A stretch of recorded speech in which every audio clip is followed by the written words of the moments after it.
Hello again, ladies and gentlemen, and welcome to another episode of Super Mario RPG Retranslated. We're going to continue our exploration of the caves underneath Land's End. However, first of all, I want to switch the EXP charm off of Bowser. He does not need EXP right now. I think Mallow needs the EXP more, or at least he deserves the EXP more. So I'm going to go ahead and make the switch, and, oh, it was already switched when I started. Go figure.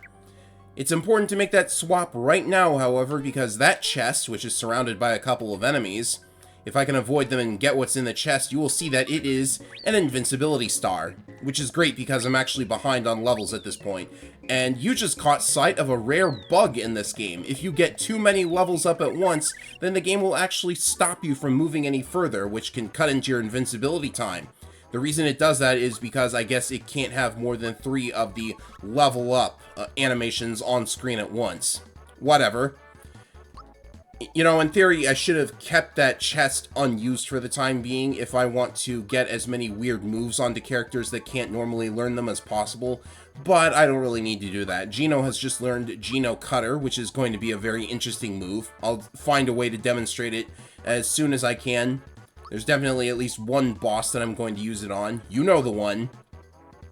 So everybody else has been getting levels, and they'll be getting a lot of HP. Oh, Mallow actually got 2 levels from all of that. So that's the difference when you have the EXP charm, it seems. And with all of that out of the way, we can fall into the next part of the cave. There's a guy behind here who will actually sell you another invincibility star, but it costs like 500 coins, and I gotta leave at least one of them unused for the time being, so that's fine. We'll just slide in right here, and welcome to the Tongue Temple, otherwise known as the Belome Temple. Yes, Belome has an entire shrine dedicated to his, I don't know, I'm sure there's something about him worth worshipping. Maybe it's full of, that kind of people? I don't know.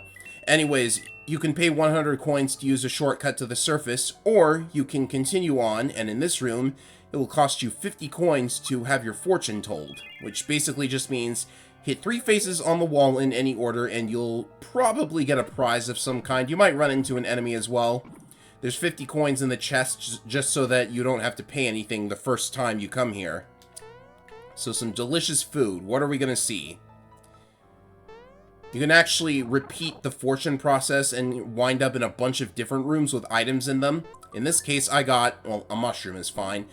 I think everybody was left at 1 HP after that last fight anyway, so that's fine. This room, I think, has some hidden goodies in it. That's a lot of money. How much money did I just get? Wow. This room has a frog coin. Oh, that chest has a frog coin. And I think if you jump in the correct spot, yep, another chest on top of a chest for another frog coin. And in this next room, well, let's hope for some luck, shall we? Oh, bad luck. See, what happens there is the fortune you get from that statue head determines what you'll see in the next room. So I'm looking for... Do I literally have to see what's in the next room in order to change this? Alright, looks like I do. So there's 2 possibilities. One is the next boss battle that we're headed towards, and the other is just this room. Just a bunch of treasures locked behind a gold statue of Tongue, or Belome, or whatever. You can actually find the key not too far from here, but we'll have to get past the boss first. Oh, speaking of which, if it's going to be boss battle time, yep, that's the sign that I'm headed for the correct next room. We definitely want... I don't think we want Peach to be in the party for this fight, so I'm going to bring in Bowser. Bowser's actually pretty important here. So in the next room, unsurprisingly, I mean, you've seen his face all over this dungeon so far. Go down the pipe, and it's Tongue, or Belome, or whatever, again. Round 2, ladies and gentlemen. I still don't know why they have Belome show up a second time, but no matter. I suppose they couldn't waste him after just one fight, could they? So it's important to note that Belome is weak against poison, and we just got a poison move with Bowser. Same action command as the fear move. And that enemy that you saw him summon, it's actually an enemy that you can fight in this game. I haven't seen one yet. Nor do I have any interest in seeing one. So yes, 102 poison damage just from getting poisoned. So the gimmick with this fight is that Belome can make copies of your characters by eating them. I don't know how you managed to swallow Bowser in one gulp, but there you go. But he apparently tastes bad. So I don't bother with attacking the clones immediately. I just focus on the big guy himself. Now in the remake, there's actually an interesting rematch with this guy. You actually have to deal with the clones before you can damage him. However, if you inflict poison on him, then you can damage him without having to get past the clones. I'm just spoiling the remake exclusive rematch with him, but that's because I figure it's something that people can struggle with. Now that you know that he's weak against poison, he shouldn't be that difficult. I need to give everyone a Geno Wave boost.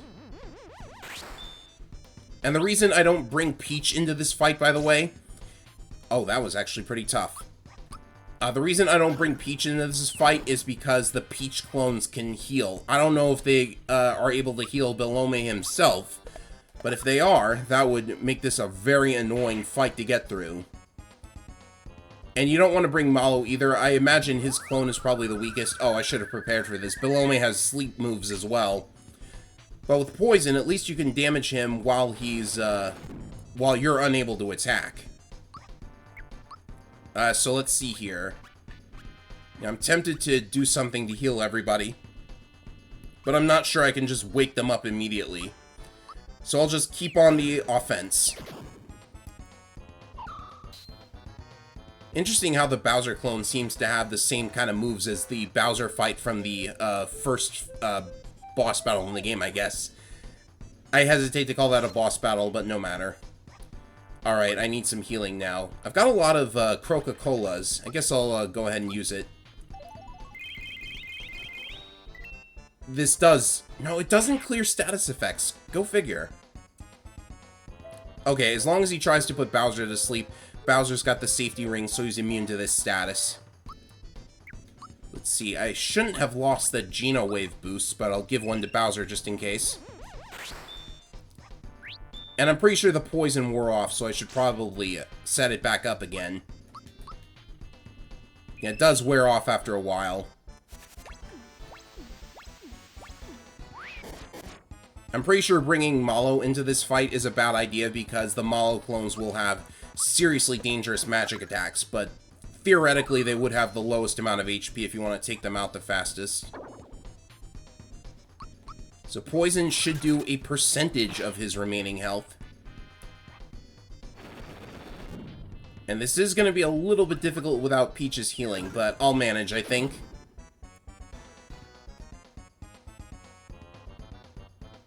Oh yeah, he's gone. That just leaves the clones to deal with. And that poison gas, when it was boosted by Geno Wave, that actually did a lot of damage. So after we wrap up with the clones... You know, in theory, they should go away as soon as Belome goes away, but can't do anything about that. So that was actually easier than I imagined. I thought it would take way longer. Just wrap this up. There we are. Belome has been defeated yet again, and we should get a couple of levels out as well. There's going to be a lot of those, I imagine. Simply because I've been under-leveled until now. So let's see here, yeah, give him some more attack. More attack and defense. That's always good. So yet again he reveals a switch. This is actually just a recolor of the room he was in back in the sewers. Go figure. Now, how did this little mouse get past Belome? Who knows? We can finally move on to Monstown. That's still a really weird sounding name. Right, so we're here to find a star. So let's have a chat with the only toad in the entire town, the Monster Mama. Who knows what that implies? They have a star upstairs, okay. And this character will tell us all about those hidden treasure boxes. And however many we have left to find. 31, wow, I really haven't been paying attention to those at all. I don't have all the locations memorized. So the star, it seems, is simply a dancing star. And you definitely want to talk to the mouse again as well, because he mentions a guy over in Rosetown. We'll be certain to see him eventually. So no, we weren't looking for a dancing star, Monster Mama. We were looking for a giant five-pointed star, maybe fell into a mountain of some kind. The sky, huh?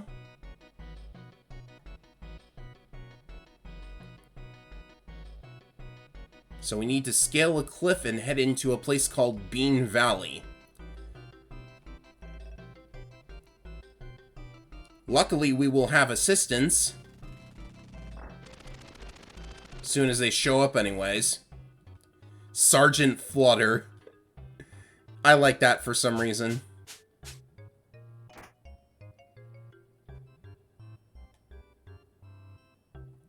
A delay of half a second. Wow, these guys are weird. But you've got to have weird characters in Mario, am I right? Get mustache over the cliff. Okay.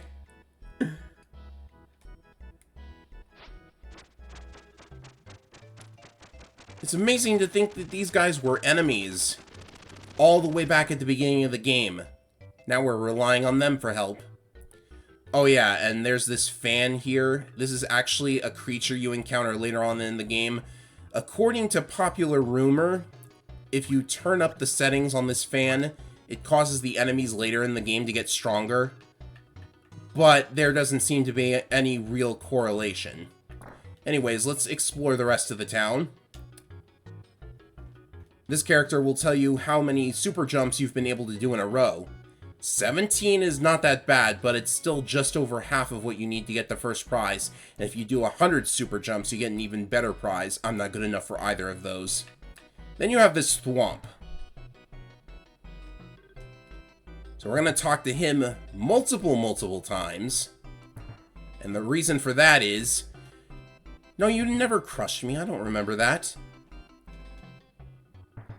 Well, you might have noticed that there was a key on top of this house. Or at least on top of the cliff of this cave, I guess.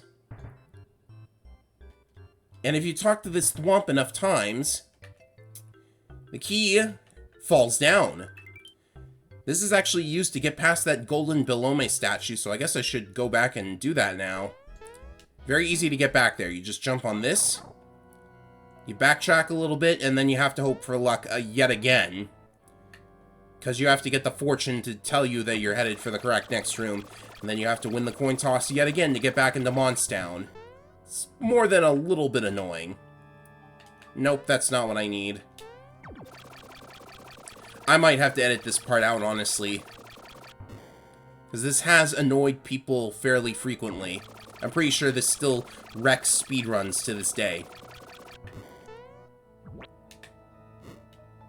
Okay, there we go.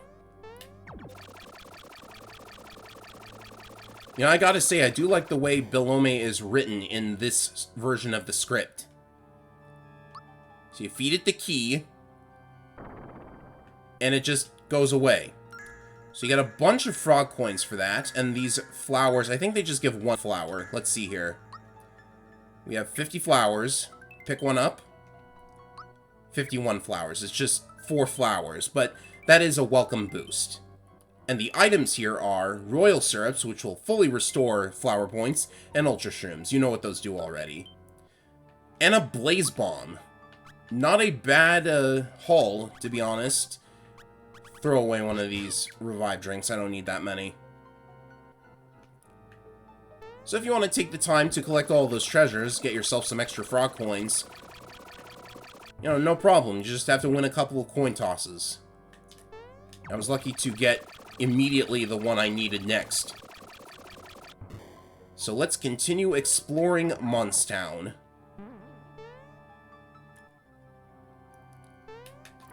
Something interesting I'd like to note about the music for this part of the game is Monstown's theme sounds very similar to the Gummy Ship theme from the first Kingdom Hearts, which shouldn't be surprising. They're both games composed by Yoko Shimomura.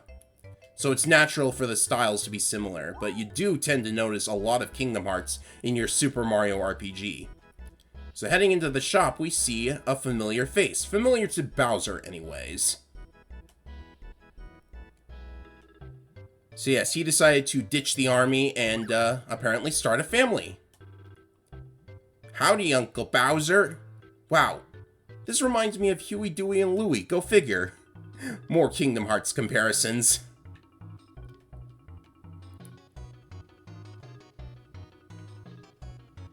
Bowser, you are a kind leader. So the triplets can actually sell you stuff as well. They only sell mushrooms. But they're not exactly traditional mushrooms, you see. You actually don't want to buy these. Or maybe you do just to see what happens.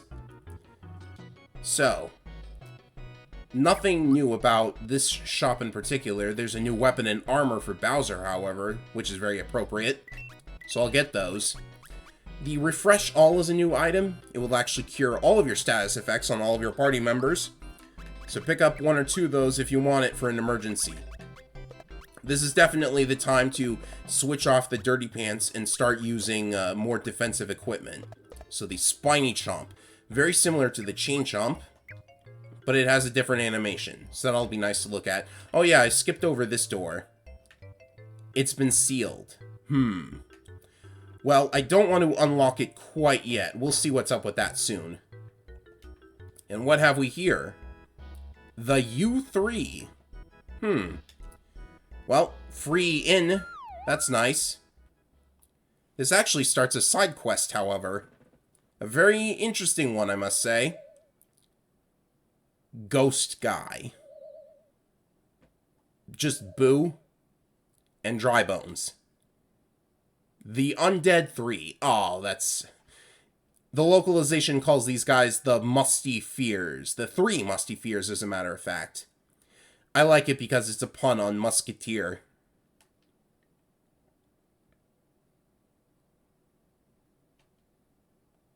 Find the charm, huh? Ah, so they're hiding charms. In the localization, they are said to hide flags. I think I will do this side quest. It's fun. So they go to hide all of their charms, I guess. And even the lamp tells you to please wait a moment. A wooden flower. Where have we seen one of those? A green bed. And finally... Oh, I actually can't do the side quest because I don't have access to Yoshi's Island. Oh well. So, you find all 3 of those flags. They're invisible until you examine the location where they're at. But if you pay very close attention to those hints, you should be able to find them. I'm not going to be able to because I can't go to Yoshi's Island where one of those is. Which means I should probably go to Yoshi's Island, but yeah, that'll have to wait, I suppose. There's one last door we haven't checked out. Another familiar face. Koopyang? Koopyang? Where's Koopyin? Sensei Jackie's dojo. So in the localization, this is Jinx's dojo. Jackie, I get it. It's Jackie Chan. Maybe a little bit on the nose, but they made reference to Bruce Lee in the original localization. So they took out a Jackie Chan reference and put in a Bruce Lee reference. I smell favoritism, don't you think? So we can have a sparring match with Koopyang. I missed what that message box said, but it looked like something funny. So it's just a singular Koopa Troopa. This couldn't possibly be difficult, could it? Okay, the timing is a little bit difficult, but he has been training. That's a lot more damage than I remember these guys being able to do. Beat attack. Oh, I missed. Well, I'm not spending a revived drink on it. I'm surprised he takes us on 3 versus 1. Kind of bold of him. That's better.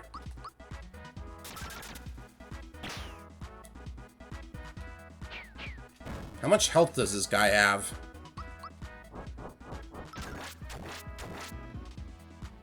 Should be almost there. There we go. It doesn't take a lot to beat him. So this entire dojo basically got referenced wholesale in Paper Mario because they do a similar thing with the Toad Town dojo. After defeating Koop Yang, Jackie-sensei reveals himself. Apparently a bit of ninja in him as well as martial artists. Indeed, you can challenge Jackie to a fight anytime you like. Do I have to heal Mario? No, I don't. They fully heal you. So that's fine. Let's take him on.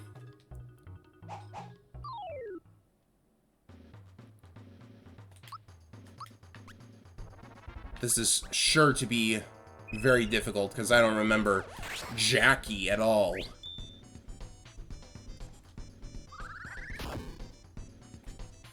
Okay, so that move is really weird. You have to actually push the button when the damage animation plays, even though it doesn't seem like you should have to do that, because you've already been hit.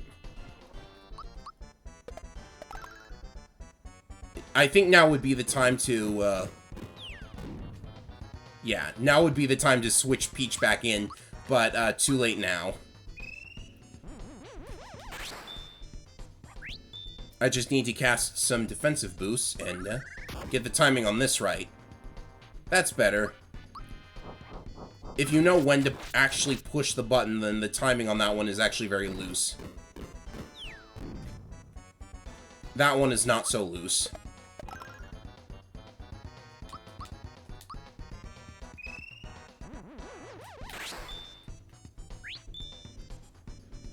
So far, so good. He'll use Guts Up to increase his stats, so it's a good thing I got all those boosts.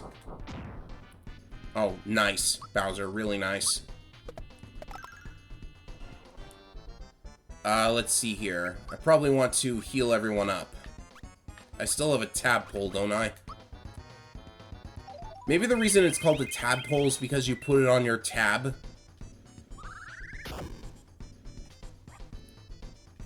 If I miss the timing on that one more time. Man, his defense went way, way up. I'm tempted to try using magic. I don't know if I have any good moves for that, though.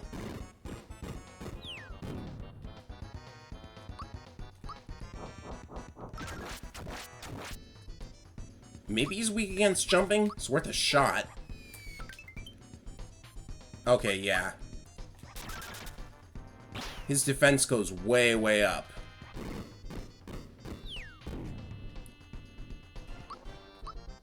But Bowser just takes it like a man. Or Koopa. Alright, let's see if this is worth anything.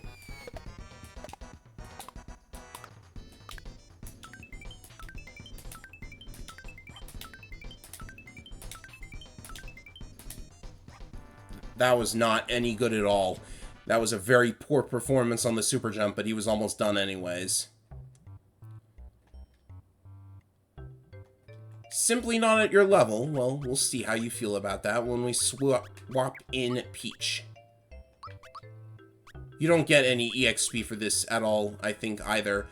Let's go Mario, Bowser, Peach. It's unfortunate to lose Geno Wave, but I think that's probably for the best right now.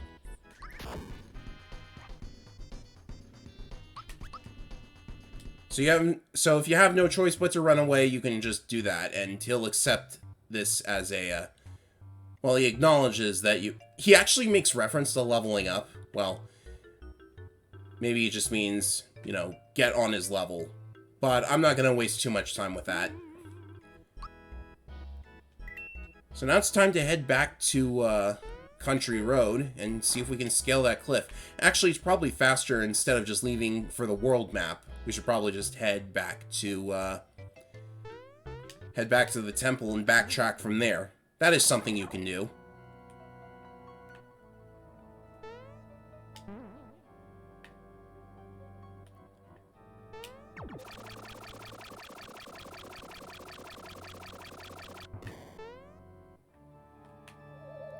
Ah, there's that thing. If you touch that little cloud, you will actually get into a fight with a poisonous gas monster, which you've seen Bowser summon already. There's no real point to it. I think you get a bit of EXP for it, but, you know, I'm pretty satisfied with where I am right now. Actually, I could use that shortcut, and we do have a lot of money at this point. 100 coins to head back to the surface. And very conveniently, that puts us right at the place we need to scale the cliff. So it's time for another mini-game. We need to jump from shell to shell. Once you are standing on a shell, it will start moving towards the next one. And you are timed. There's no time limit, but you do want to move quickly if you want to get one of the special prizes this game has. And, yeah. I'll make a couple of attempts at getting the prize. I guess I can't reach that one right away. You know what? Never mind. I'll just, yeah, you can take a bit of a shortcut if you jump in exactly the correct position, but I won't risk it too much. I want to get through to the next area. You can repeat it as many times as you want, though. Don't you worry. So, Bean Valley. This area's claim to fame is more bees, more flowers, and 8-beat red. 8-beat, like 8-bit. It's not exactly 8-bit, though. And the other one is called a flower lip, which is very boring and generic. Certainly leveled up. We can actually fight these guys better now.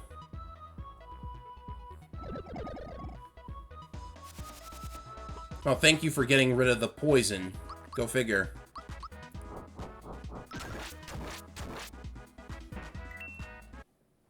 So this area is a bit of a pipe maze. Sometimes there are a lot more dead ends than you think, too. I did mention that this part of the game can drag just a teensy bit, right? One of them's enough, please. So those mushrooms that they sell at the shop in Monstown actually turn you into a mushroom if you use one. Which seems counterintuitive. Why would you sell mushrooms that do that? But I guess they can't help it.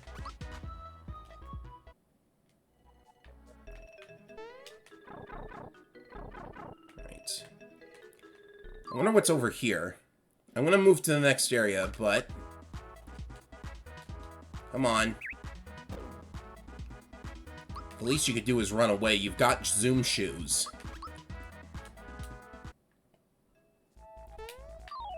Ugh. You know, I might actually have to fight these guys. So...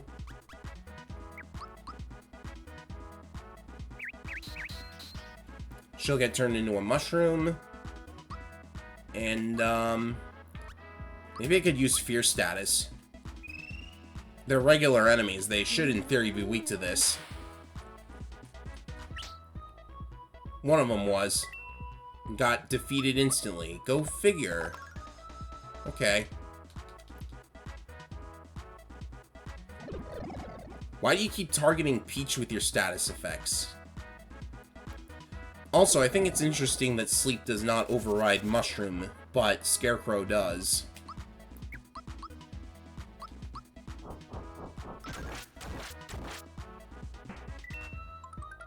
Once again? No, HP max is good too.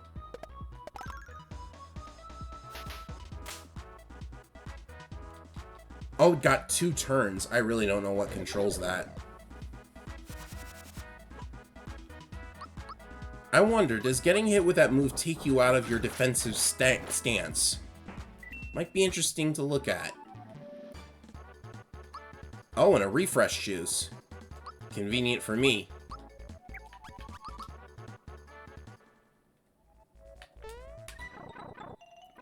So down here we find a flower. A single flower. Well, you can always use as many of those as you can get, I guess. So there's a bunch of stuff down these pipes if you want to wait for this enemy to come over and water the plant so you can kill the plant, because apparently you can't destroy it while it's not watered. Go figure. So I remember this enemy in particular having an interesting model in the remake, because instead of a watering can, they're actually holding like a garden hoe or something, I'm not sure. But curiously, in this next room, we have our next boss battle, if you can believe it. This unassuming piranha plant is actually a boss, known only as Bud. Bud? That's such a basic name. So the localization names it Smilax, which is way, way better if you ask me. It's more imposing and intimidating than simply Bud.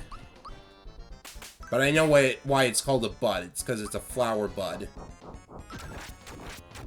It's completely immune to Mario's fire attacks, but it is in fact weak to ice. So if you got any ice bombs, this is where they come in handy. And the gimmick of this fight is that the Beezo is going to come over and water the plant every time you destroy it. Over and over again, Mario does not think to simply attack the Beezo, but what can you do? You want more EXP? I guess this is how you're getting it.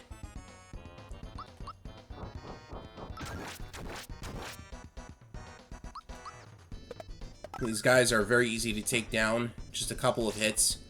About 300 HP, I'd say.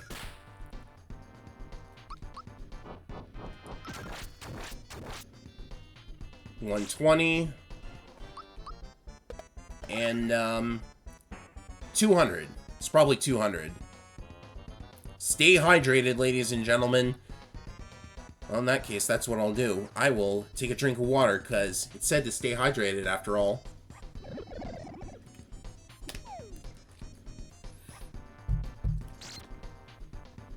Way to put her to sleep and then wake her right back up.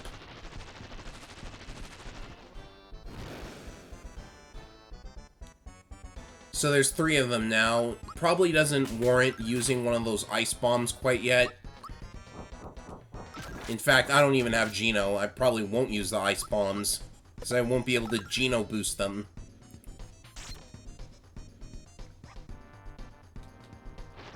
So basic fire attacks is all they've got.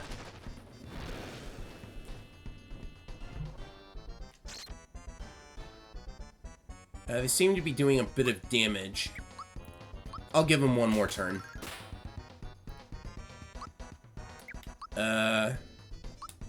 Let's just hit them all. You know, I do wonder if they're weak to, like, poison or something, because maybe that's just Pokemon logic talking. Certainly not weak to fear. Maybe I should give poison gas a try here.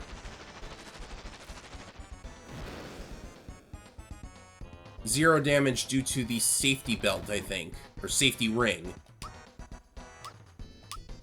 Go ahead and heal.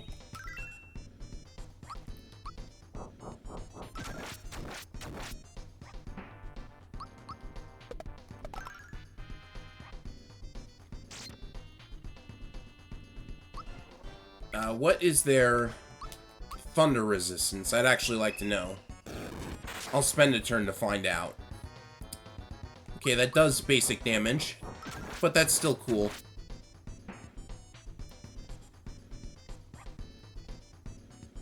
Okay, this is the last phase of the fight. Now it's not just a couple of buds, it's 2 buds and the Piranha Queen. Okay, that is much more metal. The localization just calls her Mega Smilax. Also, I'm not sure if the use of the word queen confirms gender, because, well, actually it probably does, because with insects, you don't use, I'm pretty sure insect queens aren't men. That'd be just silly.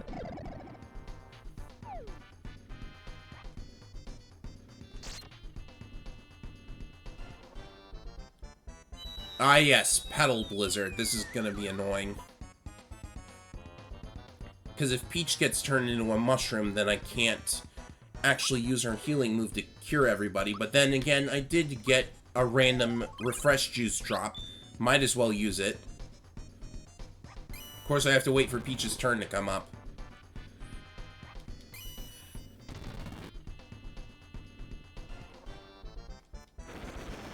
Flame Wall, that might make this, Oh, of course. She gets KO'd immediately after, too. So the annoying thing is, her turn comes before Bowser's, so I gotta resist another wave of attacks before she's able to heal again.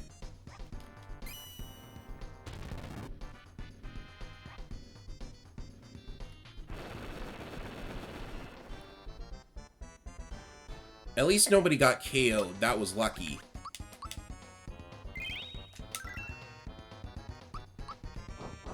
Maybe I should give the Zoom Shoes to,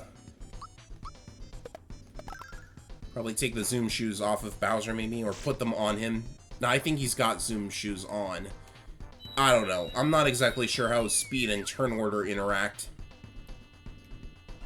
Petal Blizzard does so much damage, though. My goodness. Okay, now there's no way to cure it, so, I guess, I bought those ice bombs for a reason. That's a lot of damage. And now she's KO'd.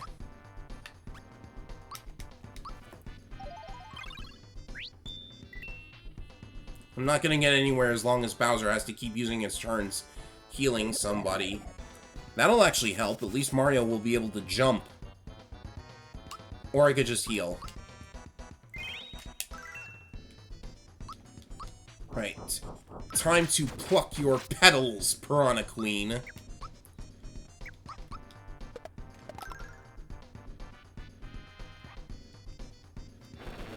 If it only uses Petal Blizzard rarely, I can at least prepare for that. Let's go with a Thunderclap. I'm running low on flower points, though. Okay, Thunderclap, definitely not worth it.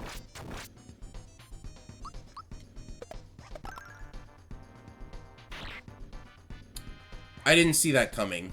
Physical attacks like that can be very difficult to see in advance, because they just come out, their animation is very quick, and you won't have enough time to press the button with the correct timing. In that sense, physical attacks are actually your worst enemy. And I am lucky that I did not get KO'd a second time.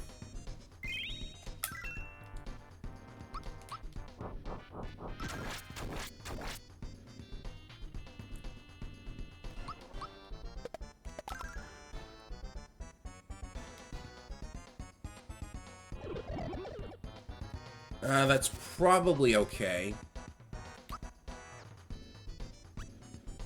I would have preferred to be able to actually use a syrup, though.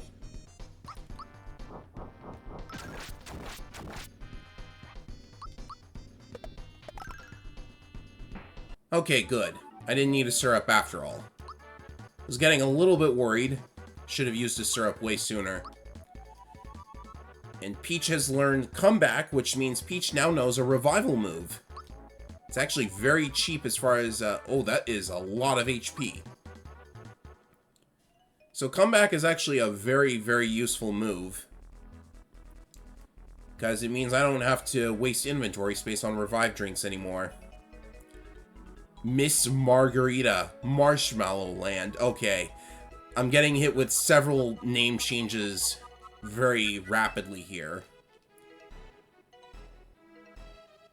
And for some reason, a piece of paper falls down, which turns out to be a legendary seed. So that seed is going to be very important. I'm going to hold on to it. Don't discard it. For some reason, it doesn't count as a key item, even though it very well should. So we hit this block, and suddenly, a beanstalk! Yeah, we'll add Jack and the Beanstalk to the list of fairy tales Nintendo has taken inspiration from. Along with Alice in Wonderland, which is technically not a fairy tale, but you know what I mean. Alice in Wonderland, Sleeping Beauty. Let's see what we're up against now. Vine climbing. In the original version of this game, vine climbing was very difficult because this perspective can make it difficult to see what direction you're supposed to jump in. And with this controller, I might have just a teensy bit of difficulty. Also, there's a frog coin there, if you want to bother to actually get it. But I will bother to get this chest. I don't know what's in it. I'd like to see what it is. Okay, flower's good. So yes, we were told that the only direction to go in is up. And that's very much proving to be true. So we're headed up to the sky, and see, this is the thing. For those of you who are curious, my controller has a stick, and it unfortunately only accepts like diagonal directions if the stick is pushed in the very precise direction. So this is probably going to be easier if you play this on your Switch, or actually if you play this on your Switch is definitely going to be easier because they made this section a lot easier to control in the remake. So we've finally reached the trampolines. Welcome to what is apparently called Marshmallow Land, which kind of gives away a certain plot twist if you ask me, because it's right there in the name. So in the localization, this place is called Nimbus Land, in reference to the clouds.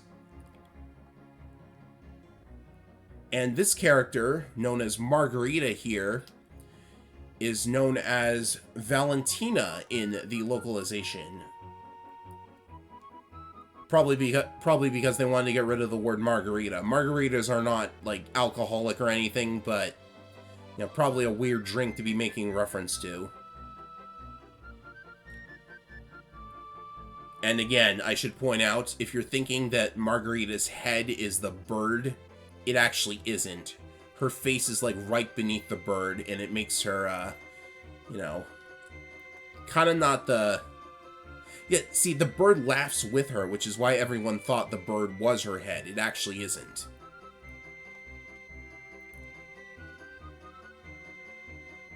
That is one big-looking bird. Prince Malo. Someone's trying to impersonate a certain somebody else, I think. In this version, she just comes out and says the F word. F-A-T.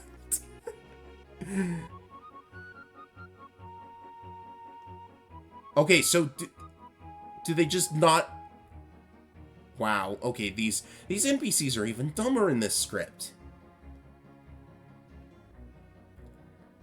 They apparently know that Malo was not originally that color and that size, and apparently they're either still fooled or they are just submitting to Miss Margarita because... You know, how can you go against someone who's up for the throne in a couple of months? But apparently, not only are these airheads fooled, so is Malo himself, because he comes out and says... Can you believe it? What a coincidence. There's a prince with the same name as me. You know, I'm pretty sure Mario's catching on. You know what? These guys, they've spent their entire lives with their heads in the clouds. I really can't hold it against them. So anyways, the plot is going to pick back up, but unfortunately, we're out of time for today's episode. So, after I check out the shop... Oh, there are in fact some new weapons. Probably very expensive. Might have to sell another flower pill. But what can you do? A Mega Punch, a Folding Fan, which is a new weapon for Peach, and I think that the Sticky Glove is new, isn't it? Let's see, Mega Punch, that's better. The fan is definitely better. Yeah, the Sticky Punch is new. I'll wait until I've earned a little bit more money, I suppose. Can at least sell that Parashell. I did buy it, didn't I? And the Toss Glove while I'm at it. That should give me enough money for it, actually.